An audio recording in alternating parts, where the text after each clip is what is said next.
Hello, everyone. I'm Gary Gomes. I'm here to talk with you about Vedic astrology in particular, but about about anything astrologically inclined. I will do a presentation on Chinese astrology. I promise you. It's been one of those months where um, there's an old expression, the path to hell is paved with good intentions.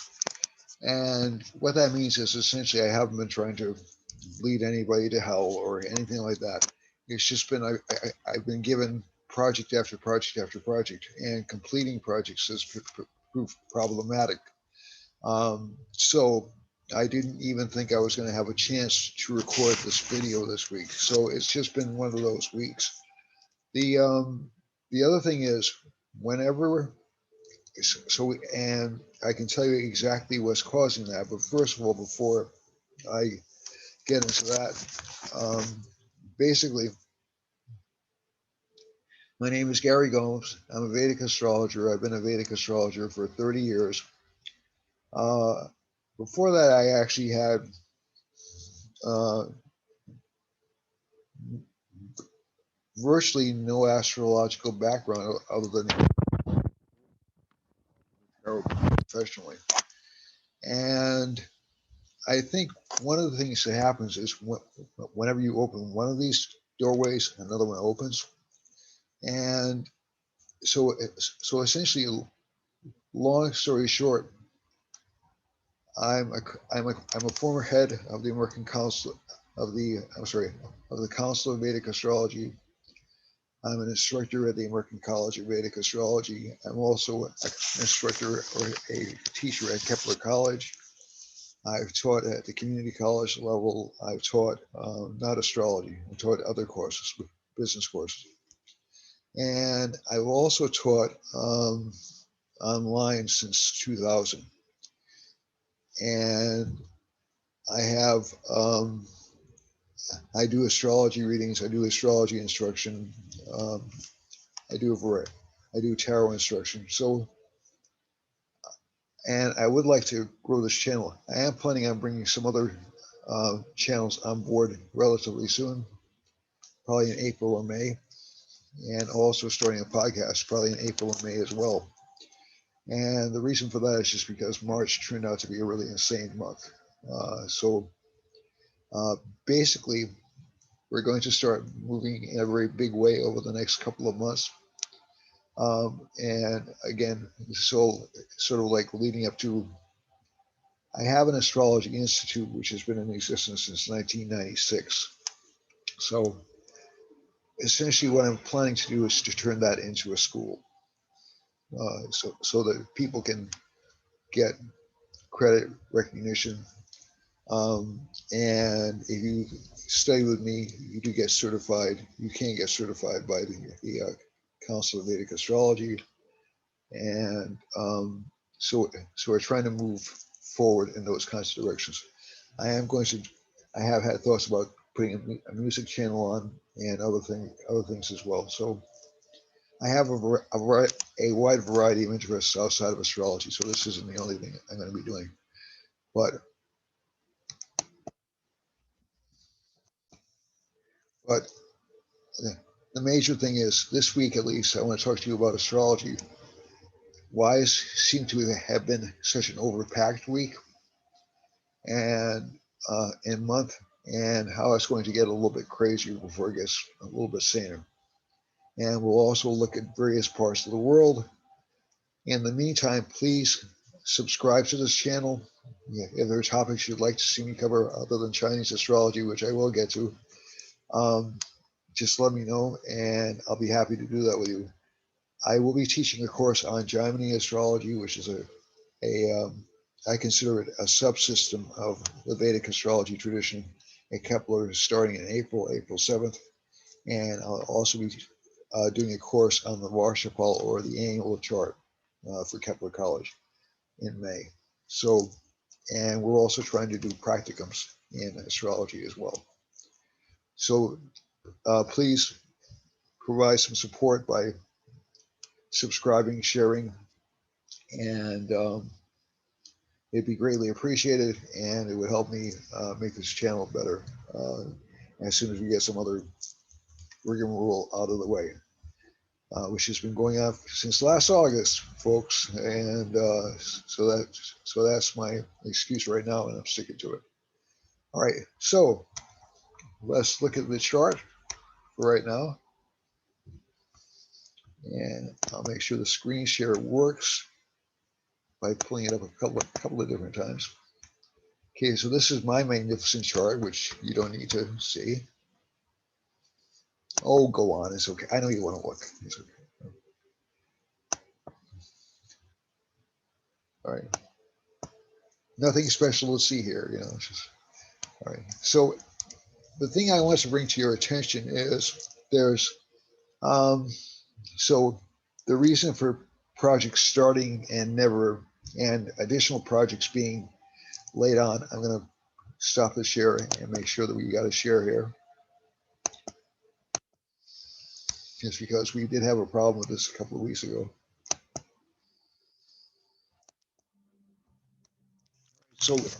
So we should have a Leo Lugna or Leo rising sign for this chart. And if you look over here in Capricorn, and hopefully this is recording, you'll see that Jupiter and Mercury are really close to each other.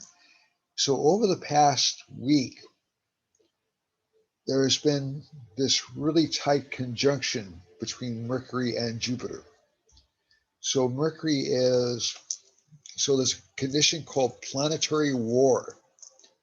And planetary war is kind of significant because what happens is one planet overwhelms the other for a while. And basically over the first few days of last week, I'm broadcasting on March 7th, or I'm recording March 7th, and from about the end of February until just today, there was a planetary war that existed between Jupiter and Mercury. So it doesn't mean each planet's declaring war and setting boundaries, but basically what happens is you have Jupiter and Mercury rule all the signs that we call in Western astrology as mutable signs, changeable. Dvashaba signs are called in Sanskrit. And essentially what that means is they change things. They start to change things. So what we've probably felt was an accelerated change going on over the past week. So these are both benefic planets. They're both considered good planets, but Jupiter's weak right now because it's in the sign Capricorn. It's heading towards its maximum, or it's heading away from its maximum debilitation.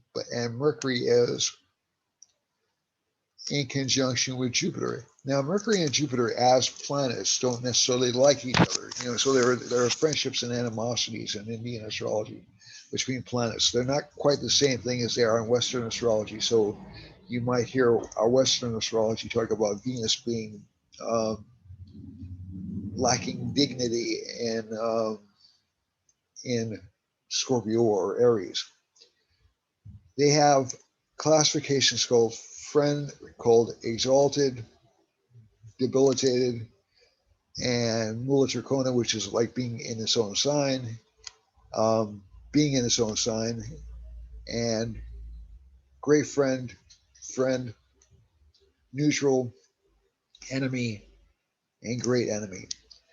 So Jupiter and Mercury are essentially, they're kind of hostile to each other. And there's a mythological explanation I could give you, but essentially they're both connected with intelligence. Jupiter and Mercury are both connected with intelligence, and Mercury's connected with quick intelligence and quick figuring out of things.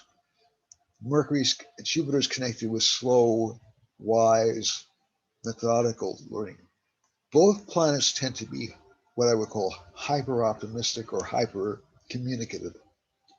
So Mercury in particular is a hyper communicative planet. Now, they're both sort of tainted because they're in Saturn signs. Saturn and Mercury are considered to be friendly to each other, and Saturn and Jupiter are neutral to each other, but Jupiter's in debilitation. And what that means in plain English is Jupiter's significations are a little bit weakened. If we go over to the Rapture chart, which is right over here, it's right in the middle of the page, you'll see that Mercury and Jupiter are in Leo, which is actually a good position for them because it's one of the planets connected with prosperity or wealth, or one of the combinations connected with prosperity or wealth. And so this will actually mean both signs are, or both planets are acting very acquisitive now. They're both acting very, they're looking for quick results, quick money, quick activity, quick granting of wishes. And if Jupiter's debilitated, it tends to be a little bit overly optimistic. Okay, so it assumes that obstacles um, that aren't there, that are there, aren't there. And Mercury's natural tendency is to ignore obstacles and try to move ahead. But with this combination over here, so Mercury's been like saying, let's go, let's go, let's go, let's go.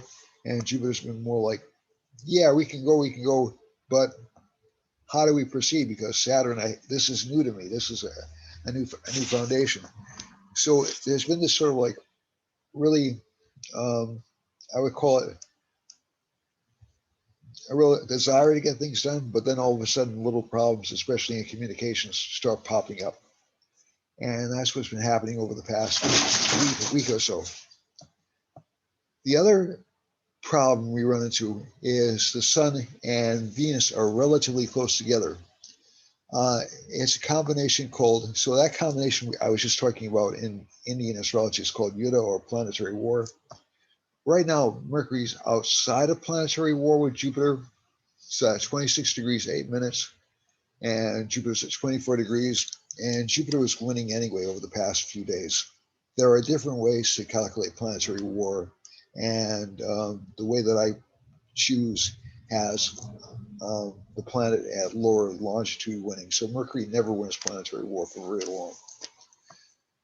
The other combination which is problematic in the chart, we have a couple of combinations that are problematic in the chart.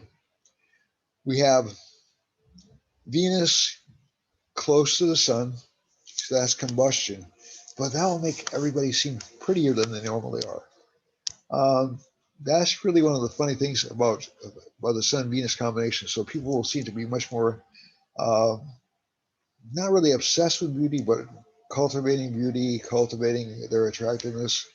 They'll be a little bit sweeter than normal, but they'll also be shorter tempered. It's a curious combination, but that's how it works. The other thing is, with this combination, with that Sun-Venus combination, it's going to really, the combustion range for the planets is really, in the classical text, is very large. It's like around a 15-degree mark or something like that. So planets within 15 degrees is considered but combust, and the significations connected with that planet tend to suffer. So relationship life tends to suffer. So that's Venus, and also personal feelings of personal happiness tend to suffer. But I've never found that to be quite the case with the Sun-Venus combustion to be all that significant. It's more like the person's anxious to get involved with beautiful people, or anxious to get involved with attraction, or anxious to improve themselves physically. And it's not even, and they're anxious for results in relationships. The Sun's in Aquarius. Venus is at 18 degrees, 44 minutes of Aquarius. And it's passing, really, it passed over my moon over the past couple of days, which has really been kind of an interesting time for me. But it's been good. But also, this particular combination will tend to lessen quite a bit when the Sun enters Pisces in about 7 days. And when Venus enters Pisces, Venus will be exalted. So this will be within about another 12 days or so. It will be in its exaltation sign. So a lot of people who have strong Venuses in their chart will actually feel great benefits. The other thing is, the thing that's really more important, I think, than even the combination between Mercury and Jupiter and Venus and the Sun are Mars and Rahu and K2. So essentially, what we have is we have a cluster of difficult planets. So Mars is aggressive, it seeks fast answers. Mars is the quickest acting planet in the zodiac. I can tell you this from personal experience. Things change quickly when Mars is involved. Also, it's with Rahu. Rahu gives a lot of dissatisfaction in life, so people want changes. They want changes quickly. And K2 is connected with anger. It's like a little Mars, and Mars is aspecting K2 almost directly.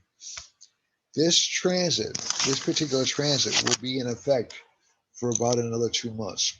So you'll see certain times of the month where people seem to be really, really, really upset with each other. This was true, I would say, last Wednesday to Friday, or last Thursday to Friday in particular. So everybody seemed angry and almost explosively angry during those periods. The other thing, now it's going to be different if you have certain planets in certain positions in your chart. So you may not feel that interaction, but the moon was passing over Scorpio last Wednesday to Thursday. So this would have been March 4th to 5th. And it would have made a lot of people very, very upset or very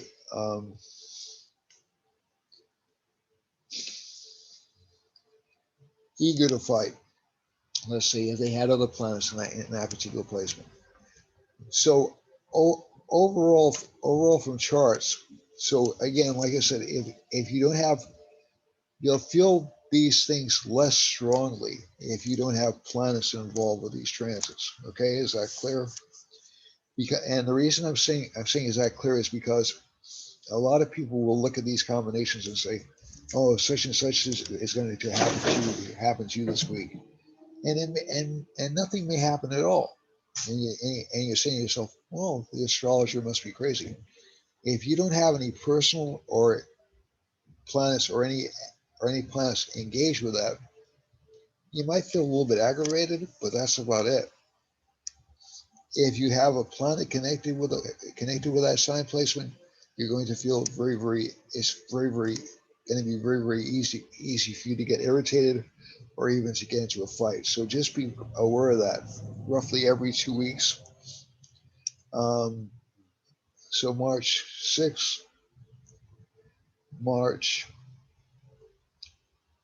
roughly between March March 4th through 6th, March 18th through 20th, April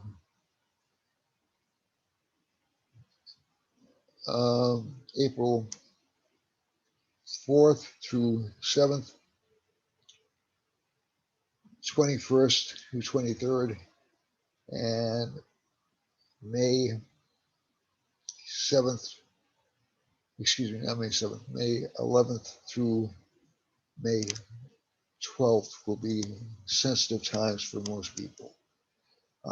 So those are things to keep in mind when you're looking at, and these are essentially, these aren't the only transits that are significant, but especially for explosive temper, they're very significant. Okay. The other thing is, so if we're looking at this chart, there's going to be a lot of focus on people making money this month, people essentially trying to, or over the next few weeks, people trying to gain position or regain position or authority, people trying to fulfill their demands and their desires, especially in relationship life and work, and also running into minor obstacles in the workplace and with friendships over the next few weeks. Um, the moves in the fifth house, so you'll have to be careful about spending money on relationship life, just in general terms, and also with K2 in the fourth house, you'll have to watch out for arguments at home. And also arguments at work, just to be on the safe side. Just be a little bit patient, because Mars in this particular house wants things to get done quickly. But don't let things stress you out. Um, it's what I would call an impatient or a frustrating time right now. It's not a significantly bad time. It won't be bad until around May, and I'll discuss that as that date gets closer. And that's more when we're looking for earth changes or catastrophes. We have had a few problems over the past week. We had um, um, the attack in Syria, which is a Mars Rahu conjunction. I'm going to stop this share again so I can pull it up again.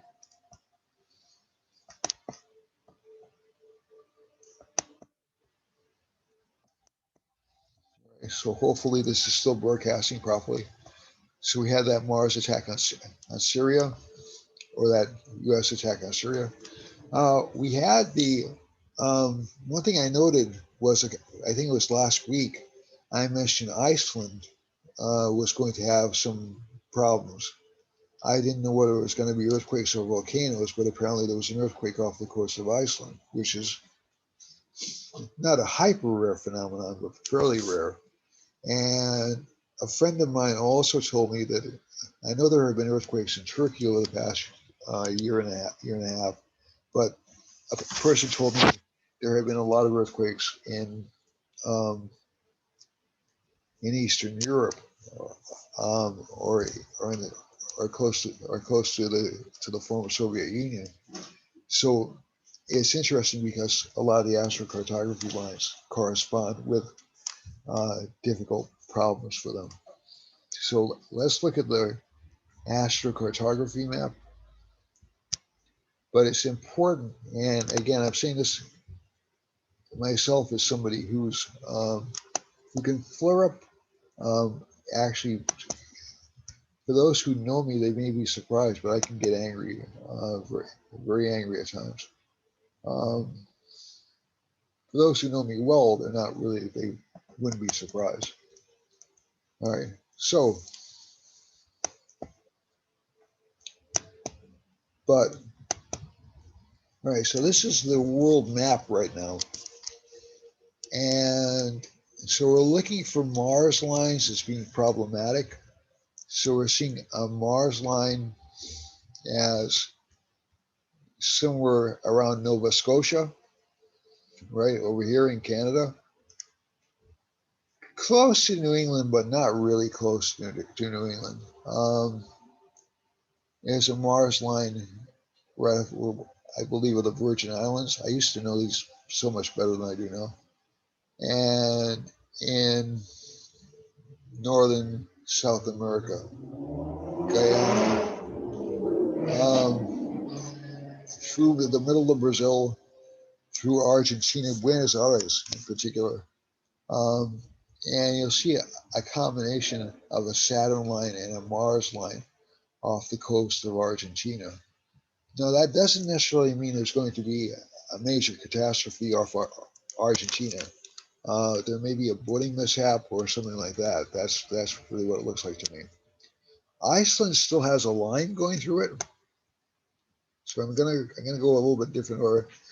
But it's a moon line, so this could indicate some flooding or some possible water damage, and it's really close to the west coast of Africa, too.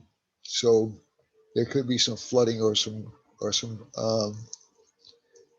water catastrophes because the moon rules water, and it's a water fire combination. So I'm not sure whether or not we're going to have explosive geysers in Iceland or not. The other lines, so let's look for some more Mars lines because those are the ones I'm focusing on most right now, but we're going to look at the other lines too. And we have a Mars line running through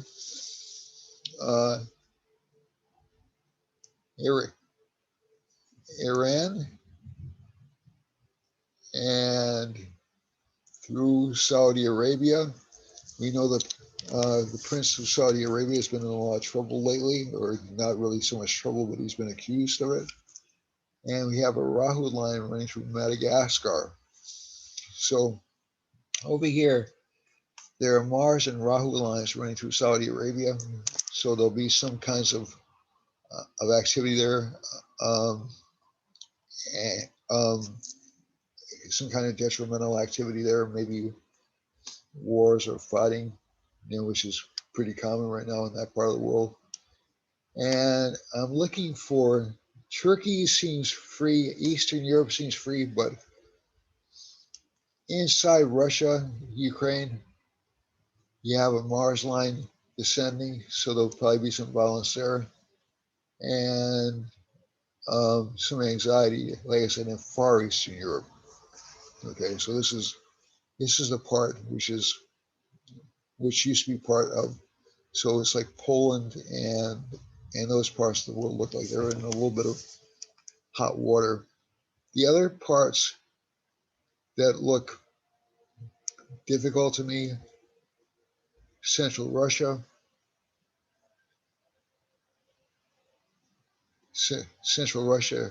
Iran, and Iraq, and Central India, you have a moon line running through it. Now that's kind of interesting because that can indicate that people are some kind of popular protests. And we know there have been some there already recently. But this is also going up through China. So you may have some popular uprisings in central China. Also some danger of flooding in this part of the country, although I'm not sure how realistic that is. And also the other parts of the world which seem to be in a little bit of rough shape tend to be Eastern China, Korea over here, and Japan is not in bad shape. Japan and Australia are not in bad shape. There was an earthquake. There was a worry about a tsunami in New Zealand. It never happened, but there is a moon line there, so it doesn't mean it won't happen. So one of the reasons I didn't indicate anything happening in New Zealand was because the line didn't look particularly devastating. It didn't look like it was next to anything. It looked like it was far enough out at sea that it wouldn't affect New Zealand. I still think this is the case. If we go back to the west now, and go back into the United States, we have Mercury and Jupiter lines running through central Canada, the Great Lakes, and down through North Carolina, and into Venezuela, Colombia, Brazil, Paraguay, and Uruguay. So those parts of the world seem pretty safe. There is a Saturn line though running through Louisiana and through western Brazil and into Chile, and there'll probably be some economic upsets over there. There's also a Rahu line running off the Aleutian Islands, but that's really not going to hit anything. And there's a moon line running close to California and through Alaska and down through southern Argentina. And again, that can indicate some problems with flooding or with popular scandals. So the sun lines aren't really all that bad. I mean, I think you're going to see some authority figures getting into trouble with women, as we've already seen with Governor Cuomo in New York State. And also, at least from the chart, you'll also see some increased communications and not necessarily violence, but increased communications and increased potential for scandals in Australia and Japan. So this will be either through mismanagement or through excessive expenditures. So some kind of I don't think it'll be a sex scandal, but certainly something connected with um, governments using money for recreational purposes. So I think if we're looking at the overall chart, the areas I'm most concerned about are Brazil,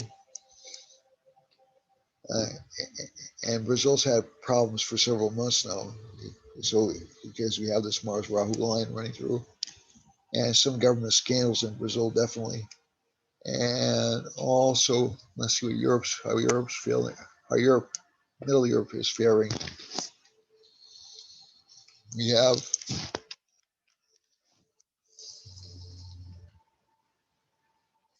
see now. Let's move this a little bit.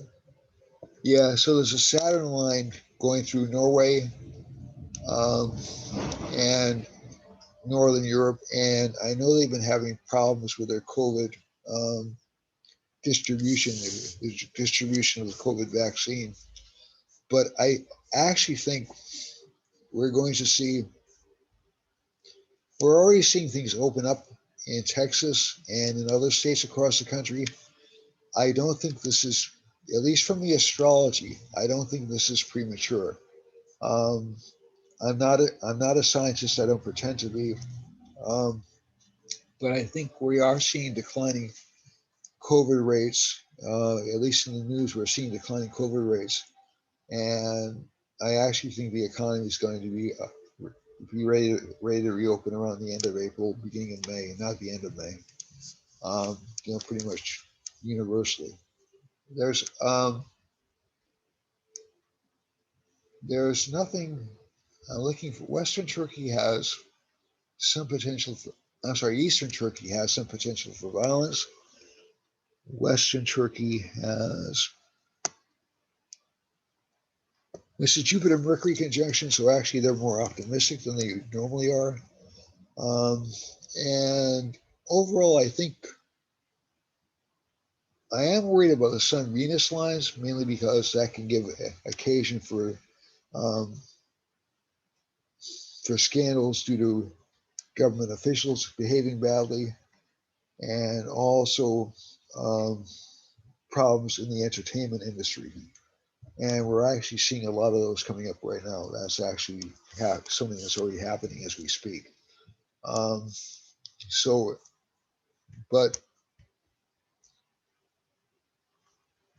unless I look at, let me just take one quick look at the U.S. chart. Yes, yes, interesting. We'll take a quick look at some other countries' charts.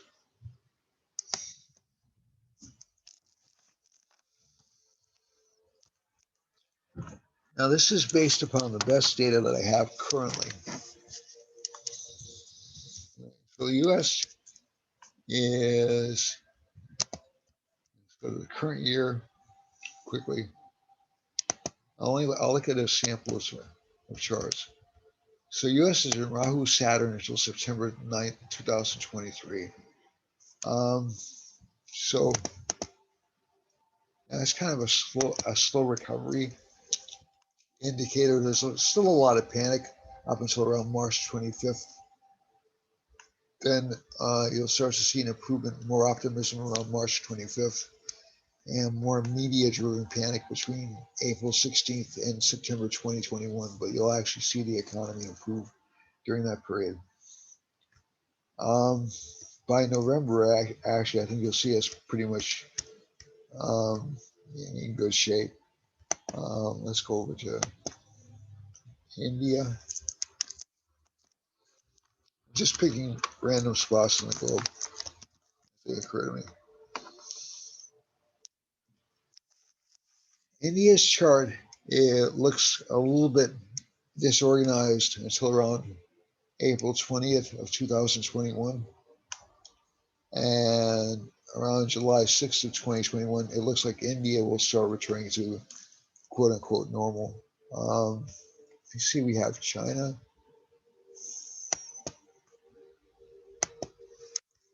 Then I'll look at a couple of countries in the European Union, and then I'll go to individual charts. Some of these charts are approximations. For that, I apologize. Yeah, so China's in a period of scandal all the way until July. They're not going to fix it until July. They're not going to be able to fix it until July. And it has to do with their communications. It has to do with their ambitions for controlling other countries. Yeah, it doesn't look like a happy time for China, especially between March 29th and April 19th. Let's see now. Also, June 24th to July 1st looks pretty problematic for them. They'll be having problems with the people in the country between roughly June 13th and July 1st. That's a little bit ahead of ourselves. Immediately, an immediate, let's look at Germany.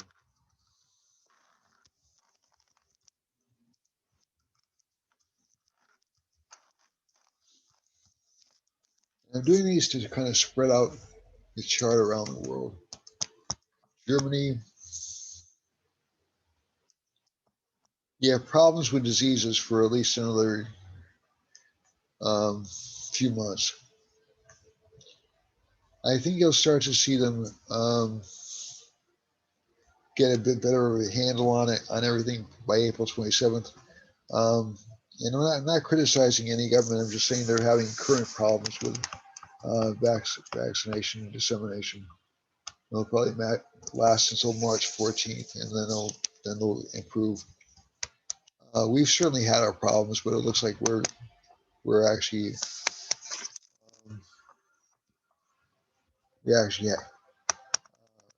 look in better shape.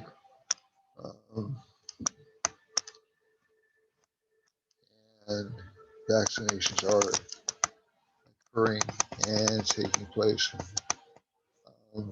Just want to look at, let's see if I can get Japan.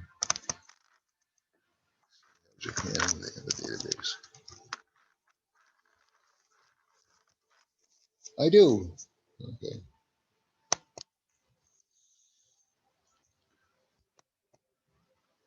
All right. So Japan's got a lot of pressure on it right now. Its economy is stagnating. That's been one of the situations Japan's found itself in for the last few years.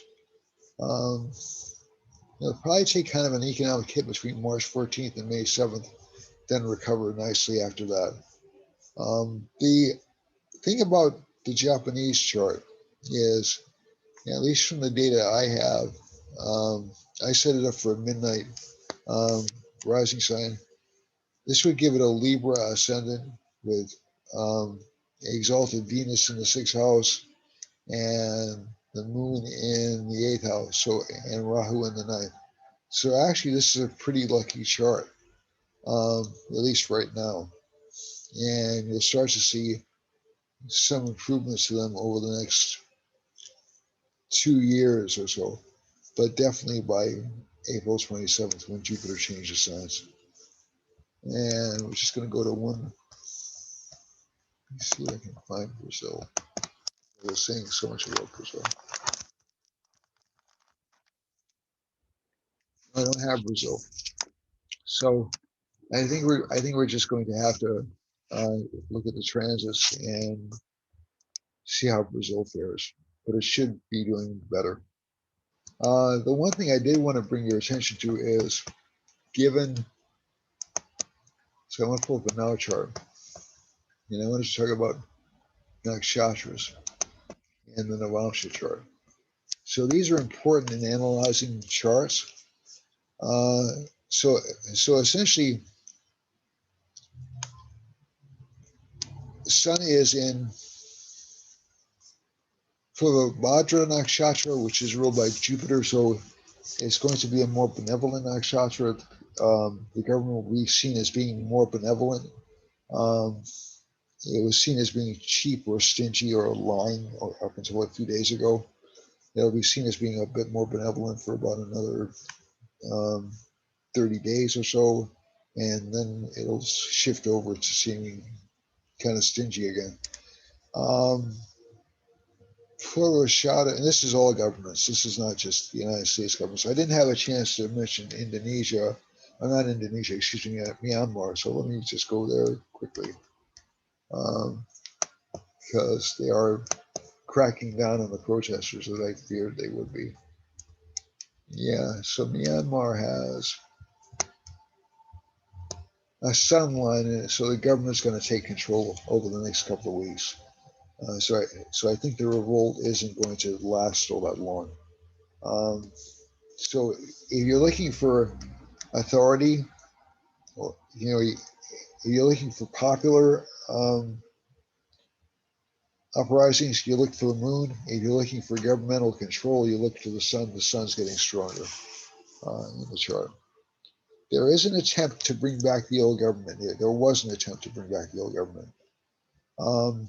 If they weren't able to do that when the sun was in the previous nakshatra, it's not going to work now, or it won't work for another few months at least.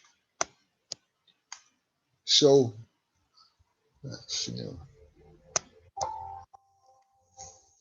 so let's go back to this. So let's go back to the chart. Mars is in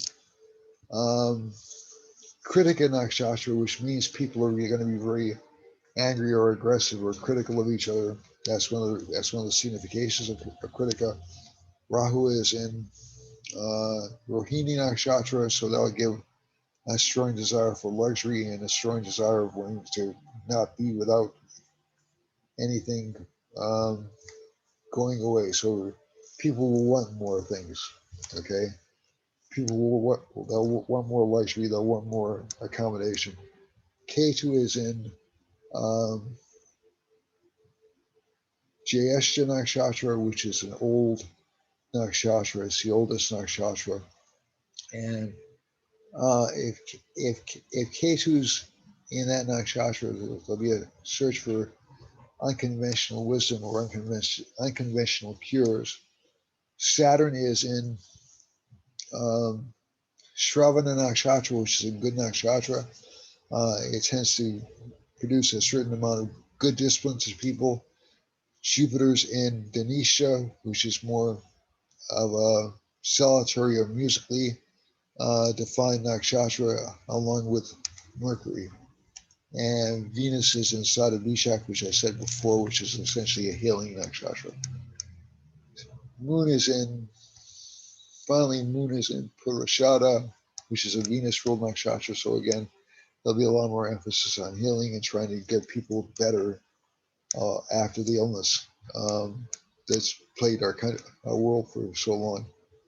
All right, so let's look at the chart in terms of what's happening with individual charts.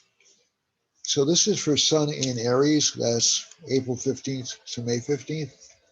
A lot of desire for more money, a lot of frustration with earning ability, and a certain amount of frustration with relationship life, although more optimism with that than usually occurs. The other thing is career life will still seem slow for these folks. They'll have to be patient really until around April 27th before they see real career breakthroughs, but they will see real career breakthroughs and real fame and recognition for their efforts at that time. The other thing is K2 in the 8th. Some people will be jealous of this particular sun sign. It's not really something that I think is all that important, but they'll have essentially secret enemies or people trying to backstab them behind the scenes. So it doesn't mean that sign should be paranoid, but it means it shouldn't trust everybody. And that's really the key here. The ninth house is pretty packed. It's actually fairly good. So at least as long as the 10th house is pretty packed. It seems good, and luck will change over the next couple of weeks.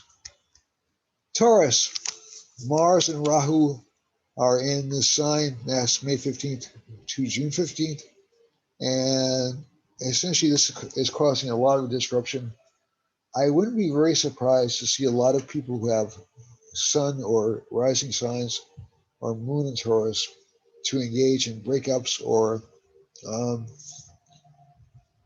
even to separate or divorce. And it's not because the relationship partner's done anything wrong. It probably is, but let's say if there is a kind of a breaking point, it'll happen within the next couple of months. And this sign will be, um, I have a special guest, and this sign will be very argument prone, very determined. Luck is generally good, although slower than the sign would like. Career is very good for the sign. A lot of recognition, career-wise. Relationship partners will be critical, though. For Gemini, Geminis have a lot of expenses connected with relationship life. They'll still have to be careful in relationship life because they'll tend to be attracted to people who are not good for them in the long term. They'll tend to be attracted to people who seem very sexy or very magnetic, and they're at least vulnerable to that for the next couple of months. So they should be cautious about that. Um, Career-wise, they seem to be doing well. Relationship life will change. They'll get relationship opportunities over the next month or so. And they'll also seem to be very, very attractive to the opposite sex or to the same sex, depending on your inclination.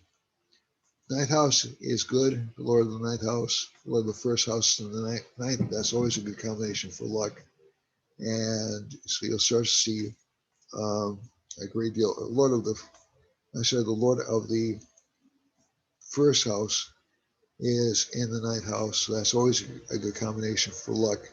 And you should see this. Lord of the first is in the eighth.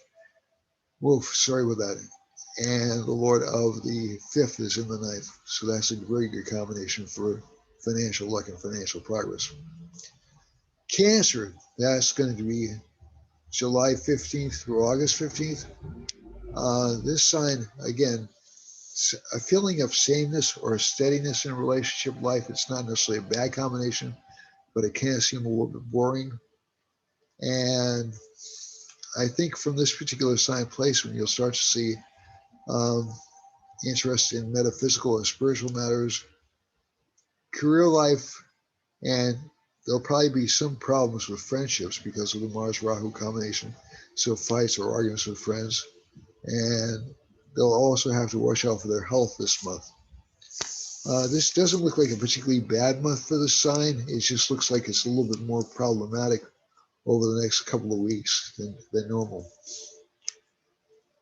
Leo has Sun and Venus in the seventh house, so all of its attention is focused on relationship life and relationship ambitions. And that also tends to mean people with this sign placement will tend to be very, very confident, but they'll be content to work behind the scenes. And K2's in the fourth house, potential for arguments, but luck is strong. And work life will be challenging. Relationship life will be very good, very, very good. And career life will be subject to change. So you may find yourself doing a different kind of work by the end of the next 2 weeks. For Virgo, this is September 15th to October 15th. This sign has planets in the third, the fourth, the fifth, the sixth, and the ninth house. So this is overall good for career success. It will give some problems or some obstacles in getting work done, mainly because of this conjunction in the sixth house.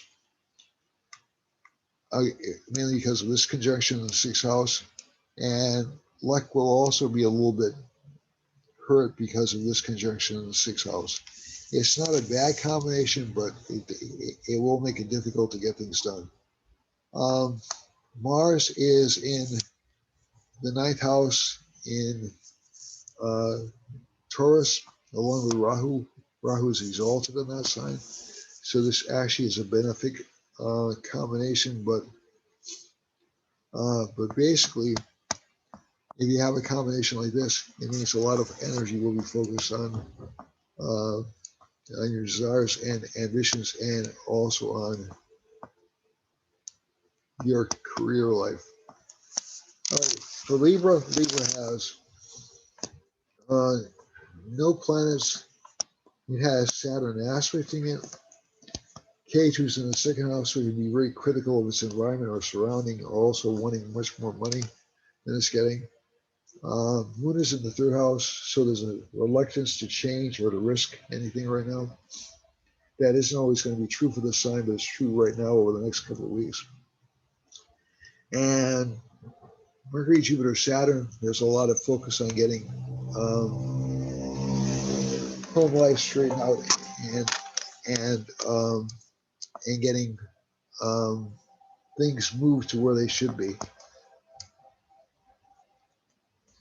Let me just, love affairs are possible for this sign because of the Sun-Venus conjunction in the fifth house, maybe even connected with friends. And Mars is in the eighth house with Rahu, so that will tend to mean the potential for secrets or keeping things from your relationship partner. It doesn't necessarily mean just affairs, so I want to be clear about that. It also means like you may be buying things and the person doesn't know anything about it, or you may be considering taking the course of action and you haven't discussed it with your spouse. Scorpio, K2 is in Scorpio in the chart. This is not a bad placement. K2 is exalted in the sign, so these people seem to be hyper intuitive currently. Relationship life will suffer though because of Mars being in the seventh house, and it will put a great deal of strain on relationship life, especially for those born between October 15th of 2000, October 15th and November 15th, and also their language will be a little bit confused. They're or a little bit trying to take too much in all at once. And the third house does give them a lot of self-discipline though, and a lot of backbone. Sun and Venus in the fourth house, home life will be overall pleasant. Nothing strongly to worry about.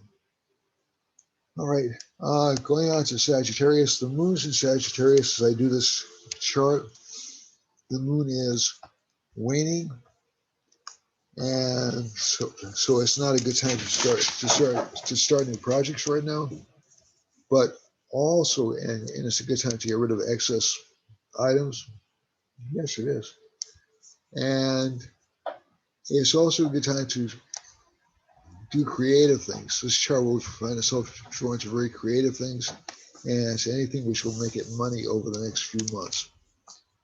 1, 2, 3, 4, 5, 6. You have Mars and Rahu in the sixth house, one of the best combinations for a malefic planet.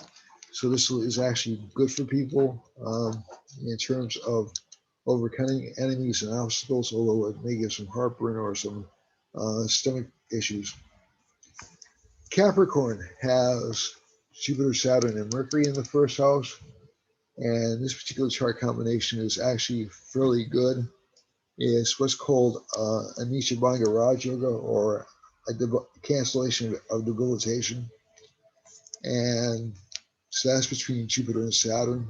So that actually makes Jupiter's placement good and somewhat beneficial. It'll also increase this sign's potential for making money and for increasing financial status. So with this combination, Sagittarius will actually make a lot of money over the next few months, and it will impress itself upon it. Occupations connected with beauty and sophistication. For Capricorn, Capricorn has a Moon, Saturn, Jupiter conjunction in it. This is the Nietzsche Raj Yoga I was speaking about before. Good money to be made for this sign this month. Good luck to children, although children will be a little bit ungrateful. And unusual or interesting friends start popping into your life. But there will be a decline from public appearances. For Aquarius, Aquarius has the sun in it. That makes it sort of like the most important sign in the zodiac, at least right now, at least for the moment. And Venus is also there. So again, there's going to be a great deal of attention paid towards self-beautification and self-healing this month.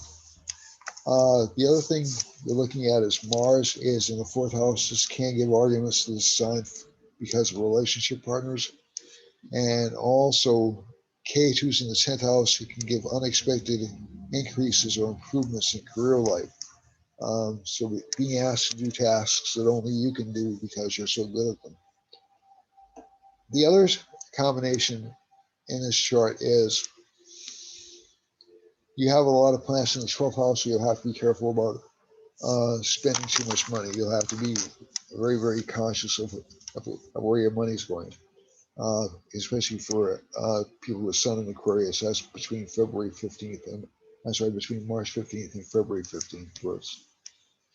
For Pisces, Pisces again has a great deal of courage. It has a great deal of expenses. It has a great many friends. Career life will definitely change for Pisces rising over the next few months. So you may start to see people either drop out of new opportunities or hand them over to other people. So this isn't necessarily a bad thing. It indicates a change. It indicates growth. It indicates an awareness of your bounds and what you can and can't do. So at least from this chart, this looks like a fairly good month for Pisces. But again, over expenditure is a problem for the sun, like it is for like it is for Aquarius.